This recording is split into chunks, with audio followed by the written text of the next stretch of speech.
ಅವರು ಓದ್ತಿದ್ದಂಥ ಶಾಲೆಯಲ್ಲಿ ಒಬ್ಬ ಶಿಕ್ಷಕರಿದ್ದರು. ಅವರು SC ಸಮಾಜಕ್ಕೆ ಸೇರಿದವರು, ಶೆಡ್ಯೂಲ್ಡ್ ಕ್ಯಾಸ್ಟ್. ಆ ದಿನಗಳಲ್ಲಿ ಅಸ್ಪೃಶ್ಯತೆ ಆಚರಣೆ ಬಹಳ ಇತ್ತು, ಜಾತೀಯತೆ ಬಹಳ ಇತ್ತು. ಈಗಲೂ ಹೊರಗಡೆ ಕಾಣಿಸಲ್ಲ, ಅದ್ರ ಒಳಗಡೆ ಇನ್ನೂ ಆ ಕೊಳಕು ಇನ್ನೂ ತುಂಬ ಕಾಣಿಸುತ್ತೆ. ಹೀಗಾಗಿ ಅವರು ಯಾರ ಮನೆಗಳಿಗೆ ಹೋಗ್ತಿರ್ಲಿಲ್ಲ. ಆದರೆ ಒಳ್ಳೆ ಶಿಕ್ಷಕ ಅಂತ ಅವ್ರ ಹೆಸರು ಮಾಡ್ಕೊಂಡಿದ್ರು. ಅವರಿಂದಾಗಿ ಮಕ್ಕಳು ತುಂಬ ಒಳ್ಳೆಯವರಾಗ್ತಾ ಇದ್ರು. ಅವರಿಂದಾಗಿ ಓದು ಬರಹದಲ್ಲಿ ಮುಂದುವರೆದ್ರು ಮಕ್ಕಳು. ಆಮೇಲೆ ಈ ವ್ಯಸನದಿಂದ ಮುಕ್ತರಾದರು, ನಡವಳಿಕೆಗಳು ಚೆನ್ನಾಗಾಯಿತು. ಅವ್ರ ಕಾರಣದಿಂದ ಆಯಿತು ಅಂತ ಇಡೀ ಊರಿಗೆ ಗೊತ್ತು. ಹೀಗಾಗಿ ಅವ್ರ ಬಗ್ಗೆ ಗೌರವ. ಅವ್ರನ್ನ ಯಾರು SC ಅಂತ ನೋಡ್ತಿರ್ಲಿಲ್ಲ. ಆದರೆ ಇವರು ಅವ್ರ ಮನಸ್ಸಿನೊಳಗಡೆ ಏನಾದರೂ ನನ್ನ ಜಾತಿಯ ಕುರಿತಾದಂಥ ಹೀನ ಭಾವನೆ ಇದ್ದರೆ ಅದಕ್ಕಾಗಿ ನಾನು ಯಾರ ಮನೆಗೆ ಹೋಗೋದೇ ಬೇಡ ಅಂತ ಅಂದ್ಕೊಂಡು ಅವ್ರು ಹೋಗ್ತಾನೆ ಇರಲಿಲ್ಲ. ನೀರು ಕುಡಿಯೋಕ್ಕೆ ಸಹಿತ ಹೋಗ್ತಿರ್ಲಿಲ್ಲ. ಹೊರಗಡೆ ಅದು ಹ್ಯಾಂಡ್ ಪಂಪಿಂದನೇ ನೀರು ಕುಡ್ಕೊಂಡು ಸುಮ್ಮನಾಗ್ಬಿಡೋರು. ಈ ಥರದ ಶಿಕ್ಷಕರವರು. ಅವಾಗೆಲ್ಲ ಇನ್ಸ್ಪೆಕ್ಷನಿಗೆ ಬರ್ತಿದ್ರು. ಈಗ ನ್ಯಾಕಿಗೆ ಬರ್ತಾರಲ್ಲ, ಹಾಗೆ ನ್ಯಾಕಿಗೆ ಬಂದಾಗ ಈಗೆಲ್ಲ ಯೂನಿವರ್ಸಿಟಿಗಳಲ್ಲಿ 3 ತಿಂಗಳು 4 ತಿಂಗಳು ಹಗಲು ರಾತ್ರಿ ಕೆಲಸ ಮಾಡ್ತಾರೆ. ಹಾಗೆ ಆವಾಗ್ಲೂ ಇನ್ಸ್ಪೆಕ್ಟರ್ ಬರ್ತಾರೆ ಅಂದರೆ ತುಂಬ ಆಗ್ತಿತ್ತು. ಇನ್ಸ್ಪೆಕ್ಟರ್ ಬರೋದು ನಿಶ್ಚಯ ಆಯಿತು.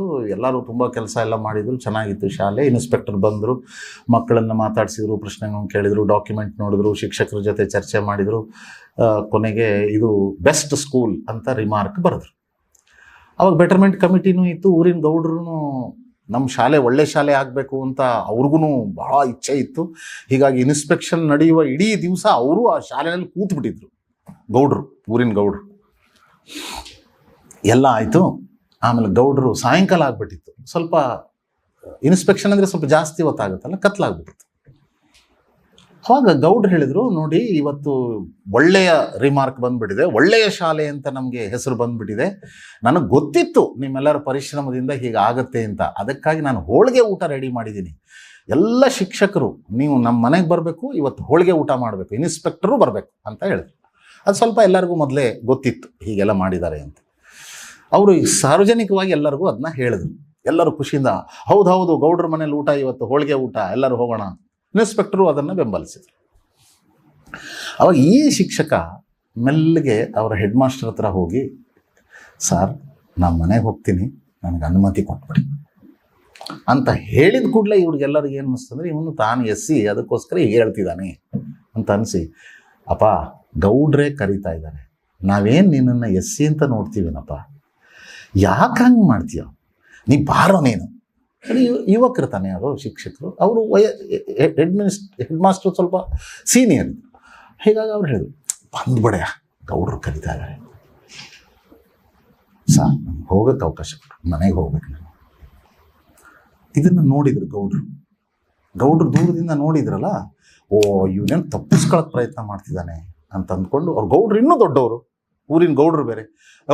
ನಿನಗೆ ಹೇಳ್ತಾ ಇದ್ದೀನಿ ಕಣಯ್ಯ, ನೀನು ನಮ್ಮ ಮನೆಗೆ ಬರ್ಬೇಕು ಕಣಯ್ಯ, ನೀನು ಊಟ ಮಾಡಬೇಕು, ಹೋಳಿಗೆ ಊಟ ಮಾಡಿಸಿದ್ದೀನಿ ಕಣಯ್ಯ, ನಿಮ್ಮೆಲ್ಲರ ಪರಿಶ್ರಮದಿಂದಲೇನಯ್ಯ ಈ ಶಾಲೆ ಹೀಗಾಗಿರೋದು ಅಂತೆಲ್ಲ ಅವ್ರು ತುಂಬ ಗೌರವದಿಂದ ಅವ್ರನ್ನ ಕರೆದು, ಗೌಡ್ರೆ ಇವತ್ತೊಂದು ದಿವಸ ಕ್ಷಮಿಸ್ಬಿಡ್ತೀರಾ? ಸ್ವಲ್ಪ ಸಿಟ್ಟು ಬಂತವ್ರಿಗೆ. ಅವಾಗ ಹೆಡ್ ಮಾಸ್ಟರ್ ಹೇಳಿದ್ರೆ, ಊರು ಗೌಡ್ರು ಹೇಳ್ತಿದ್ದಾರೆ ಕಣಯ್ಯ, ನೀನೇನು ಕೇಳೋದೇ ಇಲ್ಲ ನೀನು. ಅವಾಗ ಇನ್ಸ್ಪೆಕ್ಟರ್ ಮಧ್ಯ ಪ್ರವೇಶ ಮಾಡಿದ್ರು.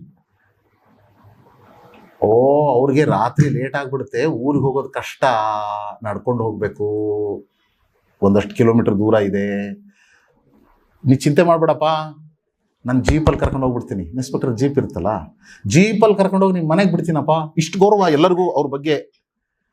ಅವಾಗ ಅವ್ರು ಹೇಳಿದರು, ನಾನು ದಯವಿಟ್ಟು ನೀವು ಅನುಮತಿ ಕೊಡಿ, ಮನೆಯಲ್ಲಿ ನನ್ನ ತಾಯಿ ಬೆಳಿಗ್ಗೆ ಸತ್ತು ಹೋಗಿದ್ದಾರೆ, ಹೆಣ ಮನೇಲಿಟ್ಟು ಬಂದಿದ್ದೀನಿ. ಇವತ್ತು ನಾನು ಶಾಲೆಗೆ ಬರೋದನ್ನು ತಪ್ಪಿಸಿದ್ರೆ ನನ್ನ ಬಗ್ಗೆ ಜನ ತಪ್ಪು ತಿಳ್ಕೊಳ್ತಾರೆ, ಏನೋ ತಪ್ಪು ಮಾಡಿದ್ದಾನೆ ಅದಕ್ಕೆ ಇವತ್ತು ಅವನು ಬಂದಿಲ್ಲ ಅಂತ ತಿಳ್ಕೊಳ್ತಾರೆ. ಇಷ್ಟು ದಿವಸ ಮಾಡಿರೋ ಪರಿಶ್ರಮ ಎಲ್ಲ ಹಾಳಾಗೋಗ್ಬಿಡುತ್ತೆ. ಅದಕ್ಕೆ ಹೆಣ ಮನೇಲಿಟ್ಟು ಬಂದಿದ್ದೀನಿ. ನಾನು ಹೋಳಿಗೆ ಊಟ ಮಾಡೋಕ್ಕೆ ಬರಲೋ ಅಥವಾ ನಮ್ಮಮ್ಮನ ಹೆಣ ಅಂತ್ಯ ಸಂಸ್ಕಾರ ಮಾಡಲು? ಎಲ್ಲ ಕಣ್ಣಲ್ಲಿ ಬಂದ್ಬಿಡುತ್ತೆ. ಗೌಡ್ರು ಬರ್ತಾರೆ, ಈ ಶಿಕ್ಷಕನ ಎರಡೂ ಭುಜಗಳನ್ನು ಕೈ ಹಿಡ್ಕೊಳ್ತಾರೆ, ತೋಳು ಗಟ್ಟಿಯಾಗಿ ಹಿಡ್ಕೊಂಡು ಮನುಷ್ಯ ಅಲ್ಲ ಕಣೆಯ ನೀನು ಹತ್ತು ಬಿಡ್ತಾರೆ. ಇಷ್ಟೇ ಘಟನೆ ಬರೆದಿದ್ದಾರೆ. ಈ ಥರದ ನೂರಾರು ಘಟನೆಗಳು ಆ ಪುಸ್ತಕದಲ್ಲಿದೆ.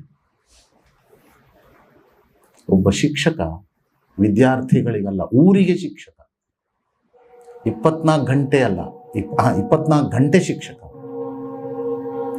ಆ ಪುಸ್ತಕವನ್ನ ಓದಬೇಕು. ನಾನು ಆ ಪುಸ್ತಕವನ್ನ 100 ಪುಸ್ತಕ ಮಾರಾಟ ಮಾಡಿದ್ದೆ ನಾನು ಆಗ ಓದ್ದಾಗ ಶಿಕ್ಷಕರಿಗೆ. ಮರೆಯಲಾದೀತೆ ಅಂತ ಪುಸ್ತಕದ ಹೆಸರು.